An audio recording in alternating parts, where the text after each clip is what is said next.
Sylvia Rogers posted a baby's ultrasound on Facebook with the caption, "Grateful to my sperm donor. I was almost hopeless, but now look, I'm having a baby." She was my husband's ex, and he's the donor. I gave the post a thumbs up and typed a comment, "Good for you." Right when I hit send, Simon called me freaking out. "Come on, I just helped Sylvia out. Don't blow this up, Grace, please." I hung up, thinking it was time to consider divorce. I caressed my little belly, took a deep breath, and felt like I needed to apologize to the little one inside. I couldn't keep it, but as soon as I opened my mouth, tears began pouring out. I wanted to surprise Simon with the news on his birthday, but it was obvious he didn't want this baby at all.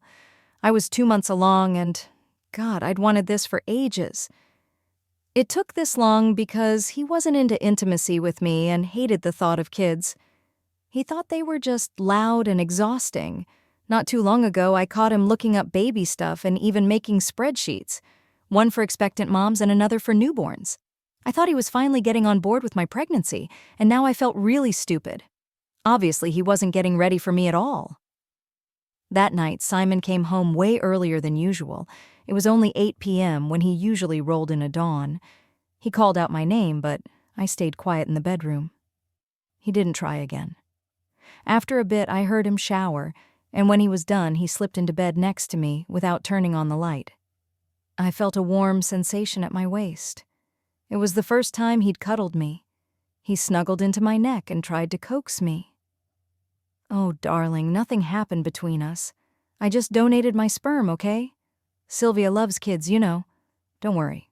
Once the baby's born, I won't get in touch with her again. You understand, right?" I kept my eyes shut and my mouth closed. I just moved his hand away and turned my back. He caught my rejection and complained. "What else do you want, Grace? I'm trying to be nice and you're rejecting me? What happened to?" He mimicked my voice. "I don't care about your ex. You're mine now, and it's all that matters." I heard him let out an exasperated sigh. "Can you quit acting like a jealous wife? I could have kept this from you because I didn't want to upset you, but I chose to be transparent because that's what husbands are supposed to do. Now here you are giving me silent treatment."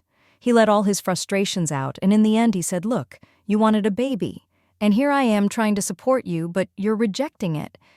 Guess I should just sleep on the couch tonight, huh?" He slammed the door, and I couldn't help but laugh at how messed up my marriage was and how clueless I had been to him. Saying sorry was something he only said for me to forgive him, or else in his eyes be just a ridiculous, jealous wife. I guess it was my fault after all. He knew I'd always forgive him because I loved him, and this was the price I had to pay. The next morning, I didn't find my husband on the couch.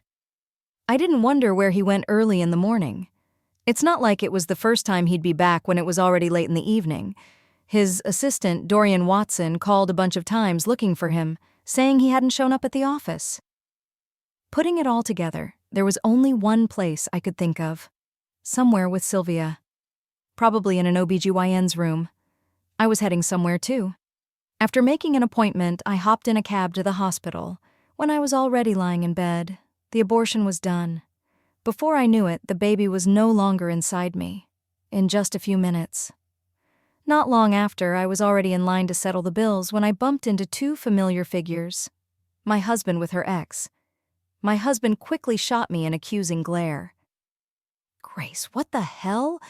Do you really have to follow me here? You stalking me now?" I shifted my eyes to his ex. She avoided my gaze and pretended to scold my husband. "Simon, don't accuse her like that. Do you really think she'll stalk us? I mean, we're here for the baby. Grace gets the situation." "Grace?"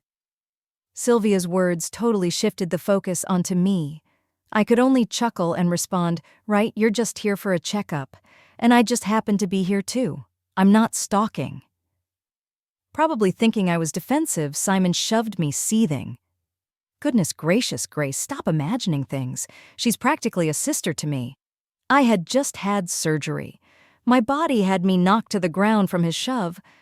Pain shot through my lower abdomen and I winced. Sylvia quickly came to my rescue, but she shot a mocking smile my way while scolding Simon. I pushed her away, feeling disgusted. I tried to lean against the wall, but she flopped down next to me, acting dramatically like her belly hurt. Simon strode to help her up and then yelled at me, "Fuck!" If anything happens to her, I swear, Grace, you'll regret this. Cold sweat broke out as I felt pain coursing through me while my husband cared for his ex. Maybe I made the right decision not to keep the baby. A man who didn't love his wife wouldn't love his kid either. When I came back to the villa, I went to Facebook to post something until I saw Sylvia's latest post was a picture of a man's back, and I knew too well that it was my husband's. She posted it with a caption, "Having a man who loves me makes me feel so safe." The comments were all from Simon's buddies. Writer Sterling, that back doesn't look like your husband's. Harper, nice one. You've won back your goddess. Landon Lawson, so the sperm's from the sky. Congrats, my husband indirectly scolded them. Simon Winslow. Come on, boys, I'm just helping out. Trying to drive my wife away, as soon as he posted that, his buddies liked his comment and stopped commenting. Except, writer, come on, man, don't act like that, she's not worth it. Just ditch her. You've been with Sylvia since high school and everyone knows you can't let her go. Stop fooling yourself. Ryder had been Simon's best friend forever and never liked me. He always thought I wasn't perfect for his buddy, saying I wasn't as pretty as Sylvia to him. I just didn't measure up. I just let Ryder say what he wanted for Simon's sake. I could speak for myself now that I was considering divorce. I typed something and commented, "Don't worry, that's gonna happen soon." Then I picked 2 photos, my pregnancy ultrasound and my abortion certificate, and captioned it, "Finally letting go after 2, Grace's POV." Only a few seconds after I posted the photos, my Facebook notification exploded. I looked at the likes and comments one by one, and not one was from Simon's buddies. I doubted they hadn't seen my post yet. They must have called him to toast to their little celebration. Before long, my phone was buzzing nonstop. My parents and in-laws were all trying to reach me. Simon was blowing up my phone too, but I ignored it. I just shot a text to Mom. "I'll be home later. I'll fill you in when I get there." I packed up my things quickly. Just as I was about to leave, I spotted Simon pulling into the driveway. He sprinted out of the car and marched right over. "Grace, what's going on? You aborted our baby just 'cause I donated my sperm?" I just stared at him blankly. "And why didn't you ever mention you were pregnant?" His barrage of questions made me feel nauseous. But I wasn't in the mood to argue. I brushed past his anger, grabbed my suitcase, and headed out the door. But he grabbed me by my arm, his grip firm. "Is this some kind of joke to you? I told you I'd cut ties with her after the baby. I've made sacrifices for you. What more do you want me to do?" His shameless words hit me and I couldn't hold back any longer. I slapped him. "Stop messing up your real relationship for me." "You know what? Your best friend's right. Just do what you really want. I'm not worth it, right? You should find someone better. I sent you the divorce papers. Don't forget to sign them ASAP." With that, I broke free and stormed out.